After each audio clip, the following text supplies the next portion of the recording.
1ാം റാങ്കിലാണ്. അപ്പം നന്ദന പോയിരുന്നത്. അപ്പം നന്ദന പറഞ്ഞു എനിക്ക് വീട് വയ്ക്കണം, അല്ലെങ്കിൽ എനിക്ക് പൈസ ഉണ്ടാക്കണം, അതിനൊക്കെ വേണ്ടിയാണ് വന്നതെന്നുള്ള രീതിയിലും ഞാൻ എന്തായാലും 1 ഉറപ്പിക്കുന്നു എന്നൊക്കെ പറഞ്ഞ് നിന്ന് കഴിഞ്ഞപ്പോൾ തന്നെ അർജുൻ പറഞ്ഞു പണപ്പെട്ടി എടുത്തുകൊണ്ട് പോകാനാണ് നീ ഇരിക്കുന്നത്, പൈസയ്ക്ക് വേണ്ടി മാത്രമാണ് ഇതിൽ വന്നതെന്ന് പറയാൻ പറ്റില്ലെന്ന് പറഞ്ഞാൽ അർജുൻ ആദ്യം തന്നെ നന്ദനെ എതിർക്കുന്നുണ്ട്. ഇനി അത് കഴിഞ്ഞിട്ട് അപ്പം എല്ലാവരും പറയുന്നുണ്ട് ശരിയാണ് പൈസയ്ക്ക് മാത്രമല്ല എന്താണ് ഇവിടെ ചെയ്തതെന്ന് പറയാൻ പറഞ്ഞ് ജാസ്മിൻ പറയുന്നുണ്ട്.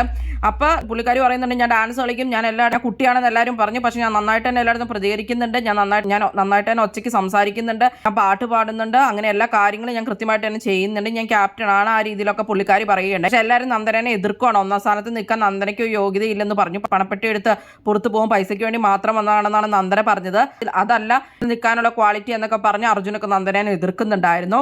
അപ്സര പിന്നെ ഒന്നിനു വേണ്ടി നിൽക്കുന്നുണ്ട്. അപ്സര എല്ലാ കാര്യങ്ങളും നന്നായിട്ട് തന്നെയാണ് ചെയ്തിട്ടുള്ളത്. ഇതുവരെ എല്ലാത്തിലും നന്നായിട്ട് എഫേർട്ട് ഇട്ട് കളിച്ചിട്ടുണ്ട്, ടാസ്ക് നന്നായിട്ട് ചെയ്തിട്ടുണ്ട്, അങ്ങനെ എല്ലാ കാര്യങ്ങളും അപ്സര പറയുകയുണ്ടായി. അതുപോലെ തന്നെ അഭിഷേകും പറയുകയുണ്ടായി ഞാനായിട്ട് തന്നെയാണ് നിന്നത്, ഞാൻ എല്ലാത്തിലും തന്നെ നന്നായിട്ട് 100% കൊടുത്തിട്ടുണ്ട്, ടാസ്കിലും കാര്യങ്ങളിലും എല്ലാം, പിന്നെ ആവശ്യമില്ലാത്ത വള്ളി പ്രശ്നങ്ങളിലൊന്നും എനിക്ക് ഇടപെടാൻ പറ്റില്ല എന്നൊക്കെയുള്ള രീതിയിൽ അഭിഷേകും പറയുകയുണ്ടായി. അങ്ങനെ ഒന്നിലേക്ക് വേണ്ടി അഭിഷേകും ജിൻഡോയും നന്ദനയും സിജോയും അപ്സരയും ഒക്കെ നിൽക്കുന്നുണ്ട്. അതിന്റെ തീരുമാനമൊന്നും ആയിട്ടില്ല ഇതുവരെ ലൈവില്.